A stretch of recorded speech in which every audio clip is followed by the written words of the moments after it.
Everyone myself Santosh Lakshmi functional wellness coach. So ఈరోజు మన బాడీలో ఇంపార్టెంట్ అయిన హార్మోన్స్లో one of the hormone growth hormone గురించి మనం తెలుసుకుందామండి ఈరోజు. సో ఈ హార్మోన్ని సొమటోట్రోపిన్ అంటారు. ఇది ఒక ప్రోటీన్ హార్మోన్. ఈ హార్మోన్ డెఫిషియన్సీ వల్ల ఏమవుతుంది, దీని యూజెస్ ఏంటి, దీన్ని ఎలా డెవలప్ చేసుకోవాలో తెలుసుకుందాము. మొదటి ఈ హార్మోన్ డెఫిషియన్సీ వల్ల ఏమవుతుందంటే చాలామందిలో రాత్రి నిద్ర పట్టకపోవడము, మాకు త్వరగా నిద్ర పట్టడం లేదు, రాత్రి త్వరగా మెలకువ వచ్చేస్తుంది, నిద్ర పట్టలేదు అంటుంటారు. దీన్ని ఇన్సోమ్నియా అంటుంటాము. కొంతమందిలో స్ట్రెస్ లెవెల్స్ని కంట్రోల్ చేసుకోలేకపోతుంటారు, స్ట్రెస్ ఎక్కువ అవుతూ ఉంటుంది. ఇంకా కొంతమందిలో ఏజింగ్, చిన్న వయసులోనే పెద్దవాళ్ళలాగా కనిపిస్తుంటారు. సో ఈ హార్మోన్ డెఫిషియన్సీ వల్ల ఎలా ఉంటుంది. సో ఈ హార్మోన్ యూజెస్ ఏంటి మనం తెలుసుకుందాము. పిల్లలు పెరుగుదలకు ఉపయోగపడుతుంది.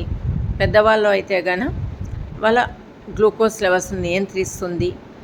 ఇంకా వాళ్ళ బాడీలో ఉన్న ఫ్యాట్ని ఎనర్జీగా కన్వర్ట్ చేయడానికి ఉపయోగపడుతుంది. సెల్ రిపేర్ చేయడానికి ఉపయోగపడుతుంది. సెల్ టిష్యూ గ్రోత్ అవ్వడానికి ఉపయోగపడుతుంది. ఇంకా బోన్ డెన్సిటీ, బోన్ మజిల్ అంటాం కదా, మన బాడీలో ఎముకలు స్ట్రాంగ్గా ఉండాలన్నక్కడ ఈ గ్రోత్ హార్మోన్ ఉపయోగపడుతుంది.